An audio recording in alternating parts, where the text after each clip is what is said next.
The following is a Comfortably Zoned Radio Network production.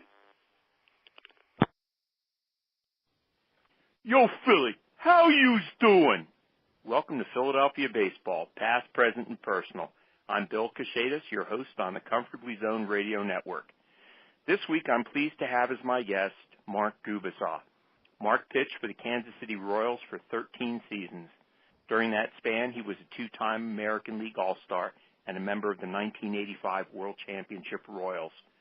His finest season came in 1988 when he posted a 20-8 win-loss record, 183 strikeouts, and a 1.70 ERA, finishing third in the voting for the American League Cy Young Award.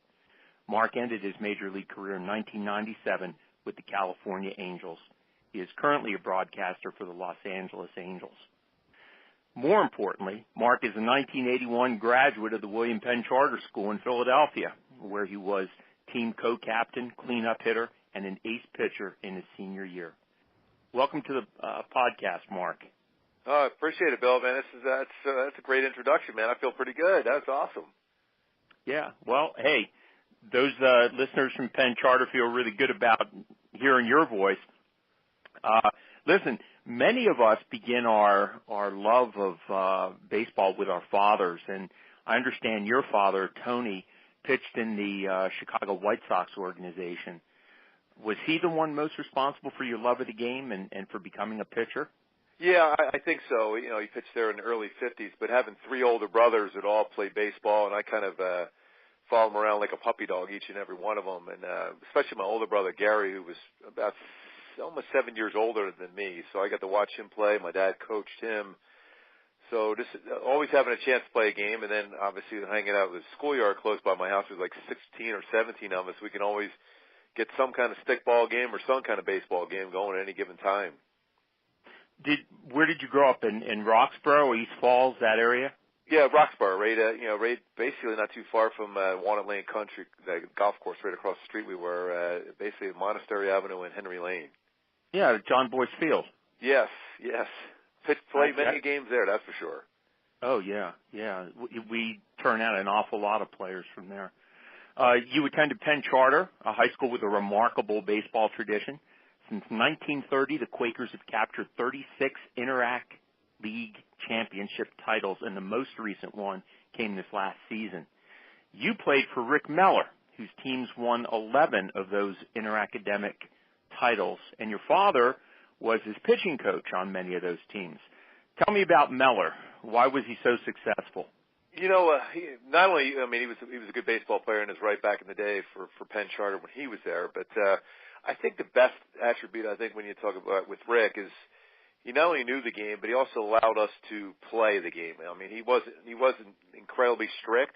He allowed us to be ourselves. So I think that's why every one of our guys, we had a pretty unique team in 81. As a matter of fact, a bunch of those guys, we all got together up in Boston this past summer when Ruben Amaya Jr. was the first base coach for the Red Sox. About 8 of us got together and just kind of hung out and reminisced about that team. And I think the biggest reason why we were so successful is, Rick did, he kept us in line, but he also allowed us to be ourselves. And I think that's why we were so effective as far as whether we were swinging the bat, running the bases, fielding the baseball, and just the camaraderie we had as a team was one of the best scenarios and situations I was ever around in baseball. Even though we won a World Series in Kansas City, I went to the 80 World Series when the Phillies won it against Kansas City with my dad, but that team was a lot of fun back in 1981. Mm-hmm. Yeah, that was quite a team. I mean, I had a colleague on that team, Brian McCloskey, and then, of course, Ruben. I went to elementary school with the Amara brothers, and Ed Foley, I believe, was on that team, too. Yes. Yeah, we had some talent in Jay Kershaw. Bob McNally was drafted, played minor league balls with the Atlanta Braves for a while, too, himself. So we had a ton of talent. We had a bunch of tough kids, too, on that team. So, I still look at Ted Slaria mentions that team quite a bit. I know in the paper out there, it was one of the better teams in the Philadelphia area ever. So I was pretty proud to be part of that. Yeah, 81 was your senior year at PC, and you were selected Pitcher of the Year by the Philadelphia Daily News. Had it not been for, I guess it was Marzano from Central High School, you probably would have been Player of the Year. You appeared in 11 games. You went 8-1 with 83 strikeouts and a 0.48 ERA. Those are crazy numbers. Was there any one highlight from that season that stands out in your mind? I think when it goes back to any time we played Malvern, that was always a battle, no matter what. And even watch. I follow the team right now, and this past year they had some pretty close games and battles with Malvern again. Even though that was one of the better teams Penn Charter's run out there in a long, long time this past season. But those guys were always so tough. And, you talk about premier athletes in all sports at Malvern. So I think probably those games against them were probably the toughest. But, we played well against everybody. And we had a pretty tough and difficult schedule. And, that earlier in that spring, we went down to Florida. Actually, we're playing a couple of minor league Philly teams down there too, and we held our own pretty good, all things considered. We were a lot younger than those guys, but it was a pretty good experience for us that Rudy Carpenter was able to do that for us, and we went down there and hung out there with the Phillies in spring training, so that was a lot of fun to be able to carry into the season. Mm-hmm. Because of your extraordinary pitching abilities, there were more than 24 scouts, college recruiters at your games that season. I'd imagine you were bombarded with phone calls every week, some offering scholarship money to play college ball, others trying to persuade you to enter the amateur draft. How did you handle that kind of pressure? I mean, were you 17, 18 years old at that point? Yeah, it was crazy because, it really, I even taking a step back a little bit from there, that after my junior year, I played in American Legion All-Star East versus West, and on our team, Steve Bono, ended up being a very good quarterback in the NFL. David Amire was on that team. Right. Robbie Wine was on that team also, and Jamie Moyer. We were all on the same team playing against Western Pennsylvania All-Stars in American Legion ball. So then all of a sudden, people were looking at me. I didn't even think anything of it at that point after my junior year. Senior year, all of a sudden, there's scouts around, and you get those letters to visit colleges. I remember visiting Ohio State. I visited Alabama, Georgia. But the one school that I really settled in and signed my letter of intent was Duke University, and that's when it became the difficult task, passing up on having a chance to go to Duke, which my mom really, really wanted me to do. And my dad just let me make my decision. And then when John Shearholtz at that point was running the minor league system for the Royals, who ended up becoming a Hall of Fame general manager, he's in our house talking. And it's crazy because the Phillies just beat the Royals in the World Series, and I had an immediate hatred for the Royals because they were playing the Phillies in the World Series. And next thing you know, I'm drafted by them. And, I thought about it, and I looked at the track record for the Royals. They've been in a postseason for so many years, tremendous farm system, a lot of pride in their players in their farm system, that I decided at that point I was going to give it a shot. And, obviously it worked out well, but it was certainly not an easy decision turning down the opportunity to go to Duke. Mm-hmm. The head of that farm system is a dear friend of mine, Howie Bedell. I don't know where your paths crossed, but he speaks very highly of you. And coming up in '84, when the Royals came out of nowhere to clinch the AL's Western Division, and then in '85 being, I guess, was it you and Saberhagen? Yeah, Danny Jackson. Howie Bedell, one of the best people I was ever around.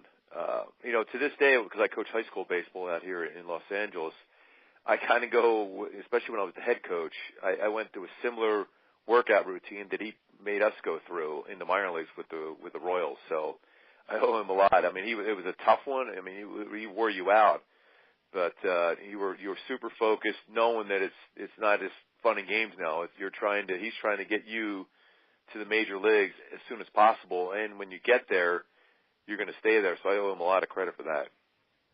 Yeah, I remember being at one of the Philly alumni reunions with Howie, and he always used to tell me about this range of motion exercise that he introduced, and Dalton was there, and he overheard the conversation. He said, "Yeah, circle jerk." And he said, that thing made me, Dalton said, "I thought I was in great shape when I came in," and he said that just blew me away. Yeah. It was a crusher. I'm telling you, that's why, like I said, I had that with my high school kids, and I cut it down to about a third of what we went through because I didn't want to deal with kids getting sick, finishing up school that particular day. But it was incredibly tough. Mm-hmm. Mm-hmm. Well, today college recruiters begin as early as the freshman year, and they try to get an oral commitment from a student athlete, which doesn't seem to make much sense because it's difficult enough to project a player's success as a high school senior. And many of these college recruiters simply do it to take the kid off the market. But the kid and his family don't understand that there's no real commitment to him on the part of the college until the scholarship money's on the table. In fact, I've had players who were promised full or partial scholarships as high school seniors only to come up empty a few months later after the recruiter found someone better.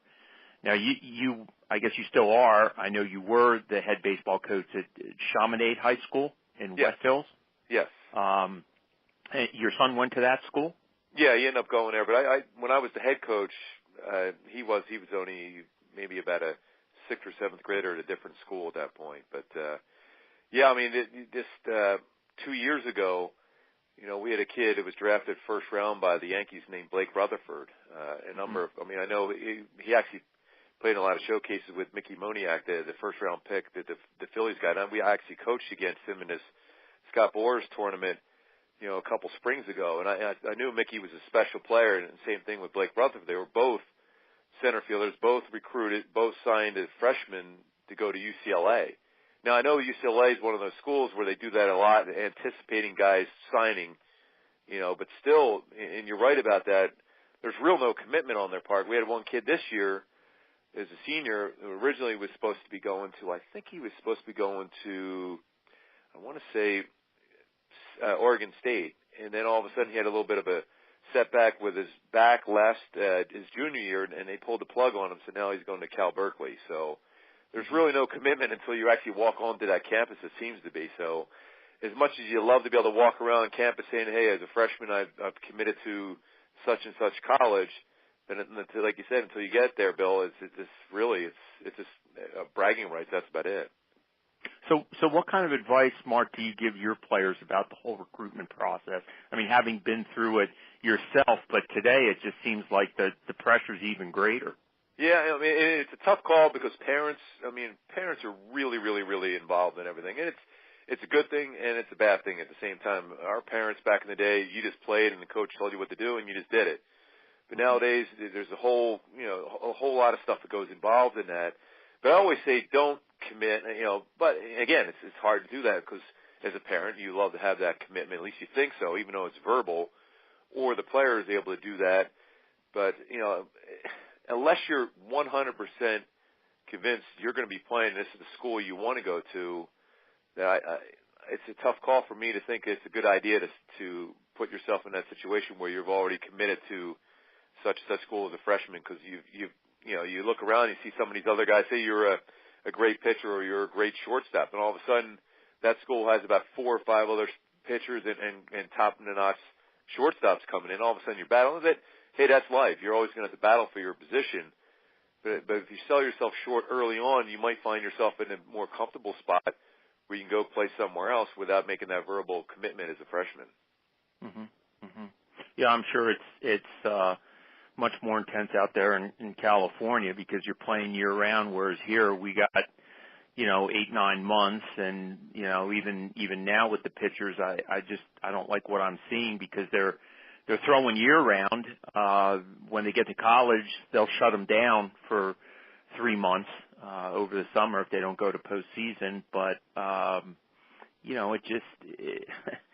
it seems like it's fighting an uphill battle if you're a teacher coach who's really trying to promote the educational end of things, and parents do. They put an awful lot of money into baseball academies and personal trainers and all this other stuff.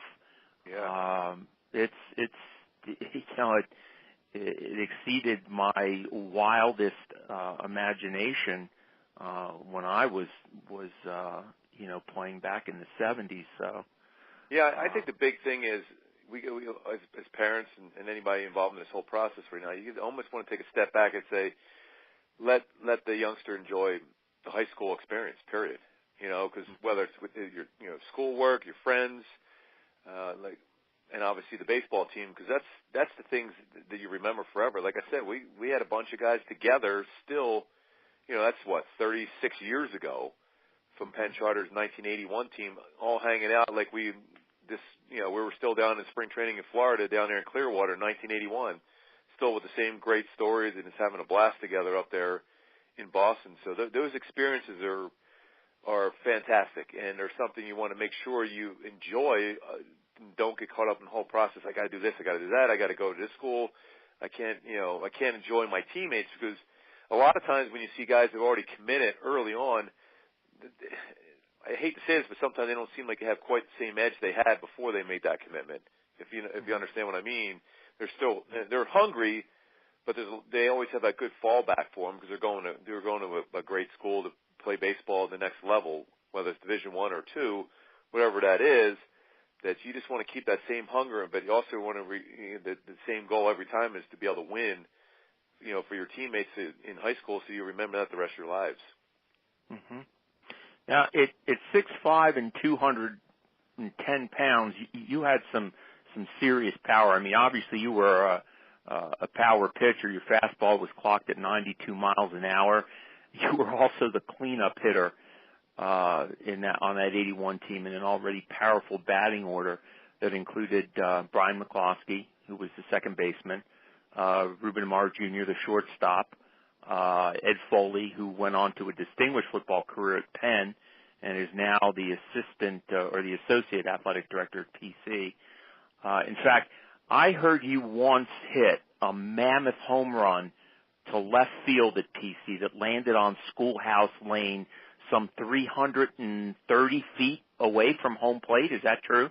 Yeah, I mean, you know what, Bill, to be honest, I love hitting a lot. I probably love hitting and playing the field more so than pitching, although generally when you pitch, you control the entire game and most times the outcome if you're going to win or lose. So that part of it's fun.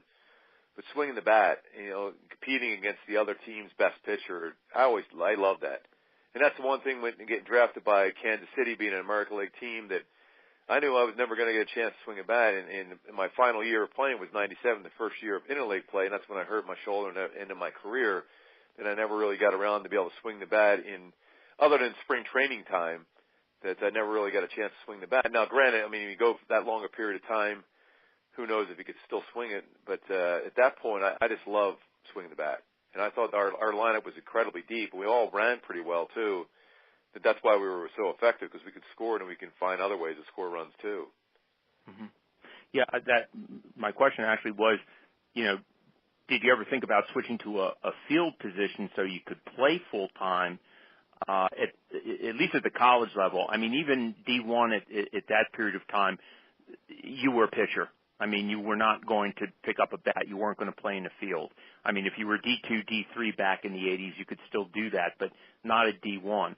So, your only shot at doing that would be to go to college and play a field position because you were drafted as a pitcher, correct? Yeah, exactly. Yeah, I mean, but the only good thing is what's going on now in baseball, obviously working for the Angels now with Ohtani joining there.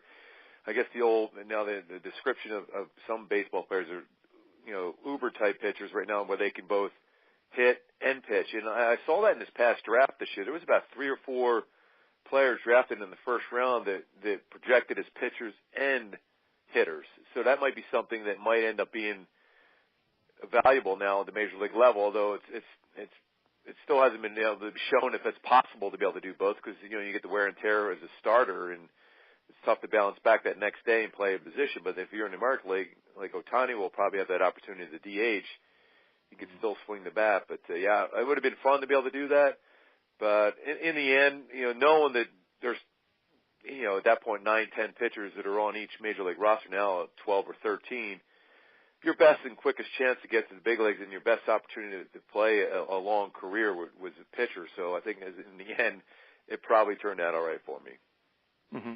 I would love to see Ohtani and anybody else who could pitch and play the field. I would love to see the majors reconsider that. I mean, that's part of the game. And I've talked to so many pitchers at so many different levels who say the same thing. I mean, hitting is what, frankly, Tug McGraw used to say, hitting is what I live for. Yeah. And it's a shame that they can't hit. Yeah, I mean, you would think you would save a potential roster spot, too, by having a guy who could do both. Can you imagine Madison Bumgarner playing some first base for the Giants along with pitching? I mean, that guy can crush the baseball. So, and that's only hitting every blue moon. So if you're hitting, 3 days a week and along with starting once or twice a week on the mound, that all of a sudden, you're in every single game. You have a chance to win a game, whether it's with the batter or on the mound. That'd be a lot of fun. And I think the way everything's going right now in baseball, whether it's the whole sabermetric and analytic world, that if there's some players out there that could do both things, I think this is the right time for that to be able to be possible. I mean, Babe Ruth did it. That's what they always say about Ohtani. He's the Babe Ruth of Japan. So, I mean, the thing we always forget about with Babe Ruth, I mean, he was a 20-game winner, and he had the best ERA in the history of baseball in the World Series for a long period of time. I mean, and good to go along with 14 home runs. So the guy was phenomenal. He did it. It just all of a sudden became the situation where it was not going to happen anymore, which is unfortunate. One more Penn Charter question.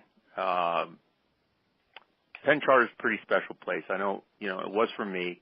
I taught there from 92 to 98. I grew significantly as a teacher coach because of many of the people who mentored me. My son, Peter, played baseball there and graduated in 2015. Clearly for alum like McCloskey and Foley, Penn Charter meant a lot to them because they're back there teaching and coaching. Tell us how the school influenced your life, Mark, aside from baseball.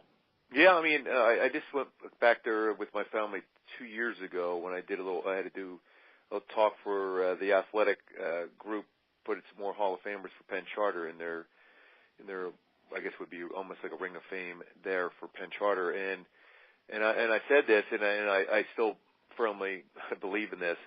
There's no way I'm where I'm at right now if I didn't go to the Penn Charter. Now, the story I told there, and I'll even tell you here, when I graduated St. Mary's down in Manioc. That's where I went to grade school, and then I wanted to go to Central High School, which ended up being where John Marzano went. My two other brothers went there, and that's where I wanted to go. And then my dad said, I think you're going to go to Penn Charter. I said, no, I'm not. And he goes, yeah, you're going to Penn Charter. I'm like, because I've heard about it, but I didn't know many people there. I said, I can't fit in there. There's no way I'd be able to fit in there. So I said, I'm running away from home. So I literally packed my bags and walked out of my front door, walked down the street, started walking on Monastery Avenue, and realized I really don't have anywhere to go. So I went back. I said, all right, I'll give it a shot.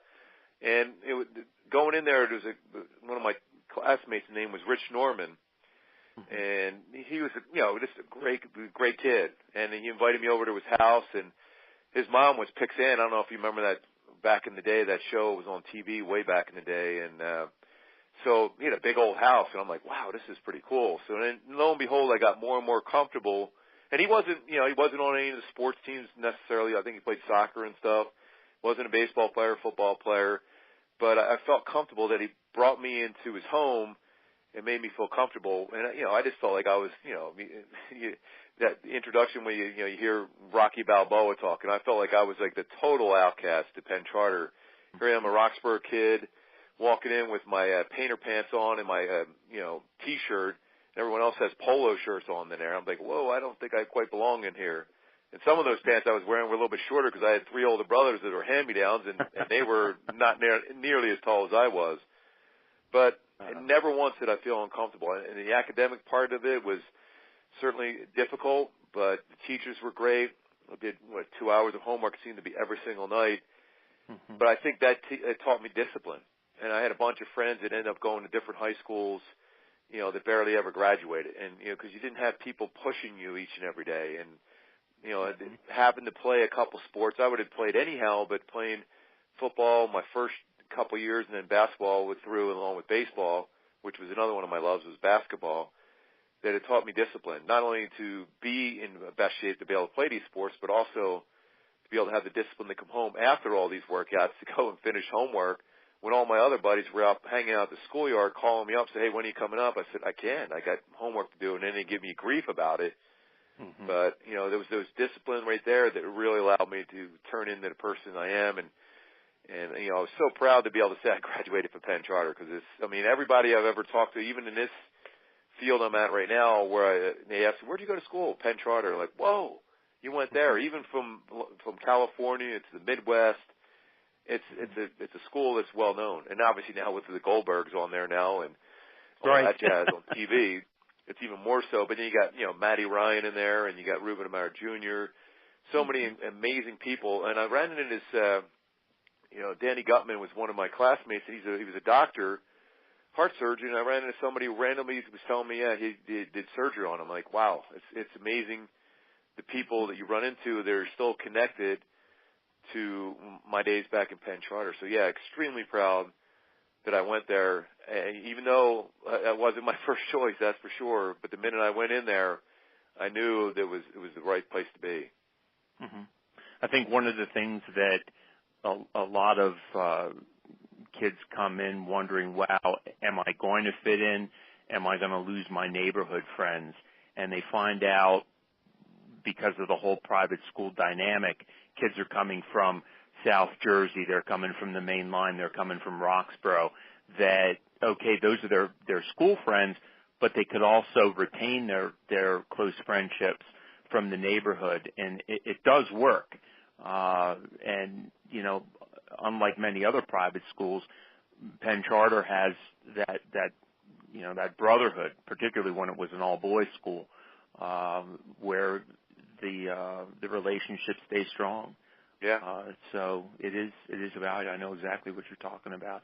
I regret that I didn't go there. I ended up going to Abington Friends School. I wanted to go to Penn Charter, but my parents sent me closer to home. I remember playing them a number of times in all those sports over the years. Yeah. But the losing end, yes. Yeah. When you look, when I take my kids back there to show the campus, they're like, Dad, is this college? And when you think about it, it looks like a university. The grounds are immaculate. The school is in fantastic shape. The sports facilities are great. The teachers off the charts. Everything you could imagine was there. It was funny because, growing up in the means I grew up in, it was mentioned, I'm wearing a mobile, Jay Curcio, his dad had a mobile gas station, so I was wearing that twice a week. So I actually worked there. On the weekends, I'm wearing that, and then guys, like I mentioned, polo shirts, and guys driving in cars. I didn't even have a driver's license until I was drafted by the Royals because I didn't have money to be able to pay for insurance. But it didn't matter because nobody ever made a big deal about it. And nobody made you feel uncomfortable. The fact that you might not have had the things that they had because everyone was exactly the same. And that's the community I've always felt that was really, really cool about Penn Charter. Mm-hmm. Very special place. Now, you had to be a Phillies fan, obviously. Oh, yeah. Who were your favorite players?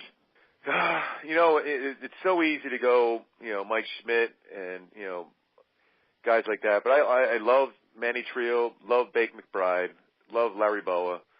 Larry Boa was one of my coaches. Bob Boone was one of my teammates, which still was insane. Greg Lazinski was one of my coaches. So to have all those guys that I idolized growing up, being a part of my professional career was amazing. And Steve Carlton probably, and I had many conversations with him down the road, and that was awesome. He's definitely a different guy, that's for sure. But when you get a chance to talk to him, brilliant and one of the best pitchers the game has ever seen. Mm-hmm. Mm-hmm.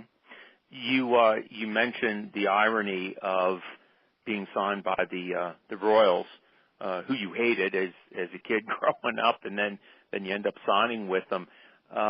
Did the Phillies ever express any interest in you, Mark? Yeah, that's the thing. I thought, 100% I was going to be drafted by the Phillies. And I remember being at the schoolyard that day of the draft, and, my dad's driving down there. By the schoolyard, I can always tell his car was one of my aunt's old cars, so it was really old and always made this certain noise that I always knew when my dad was driving around the block. So it's making this chatter noise, so I'm like, oh, here he comes. Because he called me Junior, which I'm not a junior, so I don't know why he always called me Junior, but he did. Says, hey, you got drafted. I'm like, the Phillies? He goes, no, the Royals. I'm like, oh, no way. Originally my first inclination was no way, the Royals. Then I'm like, you know what? Hey, that's pretty good. But everyone kept saying, if I was available in the end of the first round, because the Phillies had the last pick and the Royals had the one just before that in the first round, that, I was going to be a Philly. So, I got passed by, and that was a supplemental pick for Darryl Porter was the catcher for the Royals, and he signed with the Cardinals. So the Royals had an extra pick in between, in their going into their second round. So I was the 34th pick overall. So the Phillies would have came around. Maybe they would have came around that second round pick. I don't know that for sure. But, I was bummed that the Phillies didn't draft me. But as it turned out, the Royals were so successful for so many years. And then my first year in the big leagues, get to the playoffs. My second year to get to the World Series, I'm thinking, I think it's turned out all right. Although they didn't make it back to the postseason for almost 30 years after that. But the Royals were a first, class organization. I think when you compare them to a National League club, they were a lot like the Dodgers as far as uniforms and building in the draft and drafting a lot of pitchers. From David Cohn was in my draft a year. Saberhagen was the very next year. Danny Jackson was the supplemental winner draft the year before. So Melito Perez, all these really, really, really good pitchers over the years. Scott Bankhead was another one. They drafted a lot of arms, and that's why the Royals were always going to be successful for that period of time. Mm-hmm. Those early Royal teams you were on really did seem to come out of nowhere. In '84, your rookie year, you started 29 games, won 10 for a team that was devoid of superstars. Brett was injured most of that season, and Greg Pryor, a 34-year-old journeyman, played third base. The infield was Steve Balboni at first, Frank White at second, Onyx Concepcion at short, Slot at catcher. The outfield was Darryl Motley in left, Willie Wilson in center, and Pat Sheridan in right. And aside from Wilson and Hal McRae, who was a designated hitter, there wasn't a 300 hitter among them. And the pitching wasn't much better. Bud Black had 17 wins, was considered the ace of the rotation. Gura had the second highest number of wins in 12, and then it was Lee Brent with 11. You and Saberhagen, both rookies, had 10 each. Quisenberry was a closer with 44 saves, and most of those guys were in their mid to late 20s. And it's been a considerable amount of time in the minor leagues. But the Royals were somehow able to capture a very competitive division, win the World Series the following year when you contributed another 14 wins. How do you explain that remarkable success given the limited talent that the Royals had?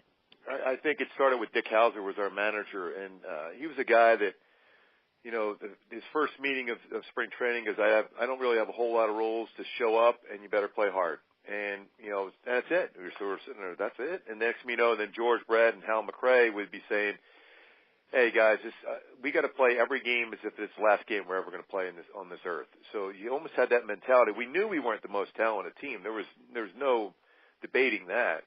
But we played incredibly hard together. And then when the pitching staff came together that following year in '85, obviously with, saves winning the Cy Young, Danny Jackson doing what he did, myself, Charlie Leibrandt was fantastic, Bud Black, Quisenberry. We had a 9-man staff that year, so we didn't rely a lot on the bullpen outside of Quisenberry. We had Steve Farr was coming in his own. We got him up there in August. Mike Lacoste was there. Mike Jones was around. Joe Beckwith.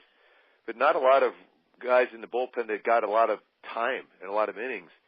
We knew we were going to be out there for a long period of time once we took that mound, and Hal McRae was one of the best leaders I think I've ever been around in my life, and I loved when he became our manager there in Kansas City. He was as tough as any player you'll ever see. I mean, he wasn't a big guy, and we all see that slide. It takes out Willie Randolph at second, and the slide rule was put into play because of Hal.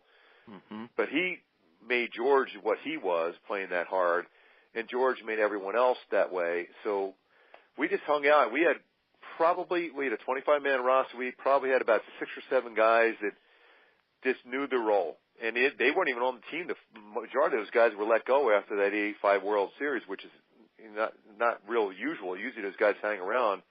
But they knew their place. They knew they were going to play a limited amount of times, but when they got an opportunity to play, they played like superstars. So we always, no matter if anybody was banged up or somebody needed a day off, these guys came in and played, and those bench players were fantastic for us. And again, very similar to what I talked about with the guys getting together for Penn Charter.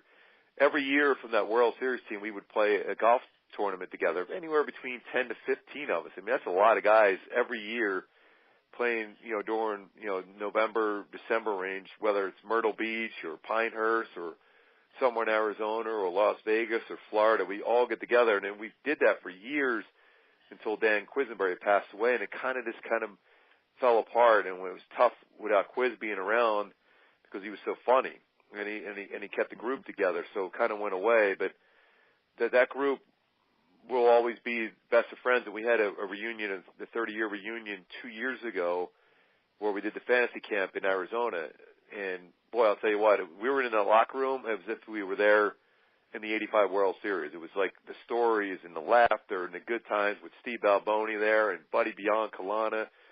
Everybody. Greg Pryor, you mentioned him earlier, he was there. I mean, Hal McRae, who had been struggling with some health issues, he was there. George, Saves, Danny Jackson, you name it. So many guys there that it was a blast seeing those guys. So sometimes the most talented team doesn't win in a lot of sports. That's why I still think, and I keep the faith that Nick Foles is going to do well, by the way, the quarterback for the Eagles. Otherwise, I'm going to pass out because I'm so pumped up about the Eagles this year. Again. So I'm getting there. That's my last question, but I have one more question before I get to that. What about today's game? You spent the last 14 years in broadcasting, so you've seen many of the changes. Pitching in particular is not what it used to be when you played. Back in the 80s, you still had many pitchers who could throw complete games. There were many more 20-game winners. There didn't appear to be as many arm injuries. But over the last decade or so, we've seen an average of 4 pitchers per team each game: a starter, a middle reliever, setup man, and a closer. We've also seen many more rotator cuff and elbow injuries, and we've also seen it younger. What is going on? I think it starts a lot with all these travel ball, scout ball teams and everything, and the kids playing one sport, I think is a big part of it. So they're playing or attempting to play anywhere between 9 or 12 months a year throwing the baseball or swinging the bat, but mainly you're seeing a lot of injuries with the pitchers. And the consensus is because of the money being given to pitchers that we now think that 90 to 100 pitches is the limit, because anything over that, then you have a better opportunity or more of an opportunity to get hurt. So the mentality is from even the minor league level that you're okay going 5 innings. And I'll give you a quick story about this, if you don't mind me saying it in the manner that Hal McRae and Lee May, who just passed away, was one of our coaches. So I had a game, I think it was my first year, and I went 6 innings. We're up 7-3 or something like that. And, they come walking in and he goes, hey, they used to call me Cabana Boy from that one movie back in the day. I forget the Matt Dillon, I think his name was. So they said I looked like him. Hey, Cabana Boy, come here. So I go, hey, what's up, guys? They go, you pretty happy about your game today? I'm like, I didn't know. At that point, I'm thinking, I don't know what to say. Yeah. Mm-hmm. And they go, yeah, the team played well. You went 6 innings. Don't you ever come out of a game and ever smile around us again unless you go 7 or 8 innings or complete the game. Otherwise, don't even come near us ever again. And that's the only thing they said to me, and walked away. I'm like, wow. Whoa. So I even got goosebumps now thinking about that. So from that point forward, every time Hal McRae Dick Hauser thought about taking me out of a game, I was ready to fight him. I'm like, I'm not coming out of this game because I got to deal with Lee May and Hal McRae, and they'll kill me. So my mindset was, if I didn't complete the game and high-five the catcher, that I let my teammates down, because they said, you only go out there once every 5 days. That's the least you can do is finish the game up. So that's what I thought of. And in this day and age, it's not the pitcher's fault. It's the way they're trained mentally, that 5 or 6 innings, just go as hard as you can, throw as hard as you can. That's the thing. The art of pitching is gone. Mm-hmm. Because people are so enamored with guys throwing 100 miles an hour. Now, right. I think a lot of us could have did that if we just ran back. It's like I always joke around, it's like going to a carnival trying to knock over those little milk bottles. You stand back and try to throw it as hard as you can. Now, sometimes, and most of the time, you miss those milk bottles by a mile. But when you hit them, there's a good chance they're going to fall down because you're throwing as hard as you can. And that's what you see all these guys, like, even going back to, like, Noah Syndergaard the year before, his average fastball, I think, was like 97.9 according to Fangraphs. So he works out, gets bigger and stronger because he wants to throw harder. I mean, why do you want to throw harder than 97.9 miles per hour? That's your average fastball. But that's the mentality now. There's no more pitch to contact because that's a no-no in baseball. They want soft contact or no contact at all as far as pitching. So the best way to do that is throw as hard as you can. If it was hard to break a ball, like you saw Lance McCullers Jr. throwing, 23 or 24 straight hard curveballs last year in the playoffs, straight against the Yankees. I mean, I could feel my arm falling right off trying to do that as hard as I can. The art of pitching, I know John Smoltz says it very good. I think he does a great job on the Fox broadcast. The art of being able to get somebody to hit the ball at the end of the bat on the first or second pitch seems to be gone. Now, everything goes in cycles. I think that'll change around at some point. There's so much money involved in guaranteed contracts for pitchers, you got to keep them on the field. The best way to do that is get some quick outs where you're not, throwing 100% max every single pitch you ever make. You got to be able to hit your spots well, like a Greg Maddux, and that's the best chance to have pitchers staying safe and healthy. Yeah, I hope you're right. I hope finesse pitching comes back. Control. I mean, we've been taught that there are four things in priority order. And control is one. That's a function of your mechanics. Then change of speed, movement, and speed. Speed's the least important, but that's not the way it is in the majors today. And it's a shame. It's really a shame. Well, I do want to ask you about the Eagles. I'm very happy to hear that you still are a Birds fan. We all just cringed when we found out about Carson Wentz and his knee at the end of the game on Sunday. What do you think? I mean, what's the possibility now of going all the way? Well, my first thought was as soon as Carson went down, I'm like, I'm thinking back to that Silver Linings Playbook thing again. It was like, all right, I should have never moved my remote control anywhere else. I just got to stay the same course. They're going to win it all. I think the way they played that game, and it's tough to see, was they were able to hold off. The Rams team is a pretty good team, especially playing in L.A., even though there was a million Eagles fans, that I felt, and a lot of times I never really feel good. They can be up by 50 points with 30 seconds left, and I still feel there's a way they're not going to win. That's just the Philly way of me, but I felt this team was built at this moment prior to Wentz being hurt to win the Super Bowl, which at that point my bucket list is complete if the Eagles win the Super Bowl, so I'm good. And everything else is gravy at that point. As a matter of fact, I was talking to my son and trying to get my brothers together that if, let's go to Minneapolis to watch that, because I remember being at the Veterans Stadium for the 1980 World Series with my dad, and I remember hugging my dad, and I never hugged my dad my whole life because that's what you didn't do. You just handshake would be the max. And that was the greatest day of my life when they won the World Series, the Phillies, in 1980. I even say that was better than when we won the World Series in Kansas City as a player in 85, and everyone laughs at me, and I said, no, you don't understand. That moment I spent with my dad was the best moment of my life. Yeah. And so I said, okay, I'm going to do that with my son, go to the Super Bowl in Minneapolis, even though I'll be frozen solid up there in Minneapolis. It's a dome, but you still got to walk around. That I think now, and then now that you've taken a few steps back, Wentz is not there. I look at the numbers for Nick Foles. I love their defense.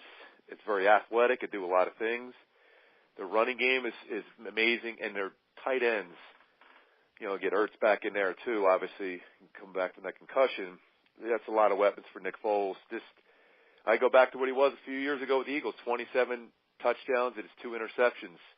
Come close to that, and you win the Super Bowl. Well, they're going to have to build the offense around him, though. It's going to be a different offense. And unfortunately, Foles is a pocket passer, and Vitae is on the blind side. And unless he picks up his game, there are going to be problems. But I think you're right. I think the next man up attitude on this team is something, that we really have not seen. As you've identified, we have this fatalistic attitude that if something is going to go wrong, it will. My deal is we had that Cinderella season in 1993. I just finished writing a book about it, with Dalton, Dykstra, and company, and that was supposed to be the team of destiny. And what happens in Game 6? Yeah. So, we were born and raised Philadelphians, and you're just waiting for that other shoe to drop. But I hope you're right, and I hope you do get that opportunity with your son, because I I had it with mine. 2008 was his team.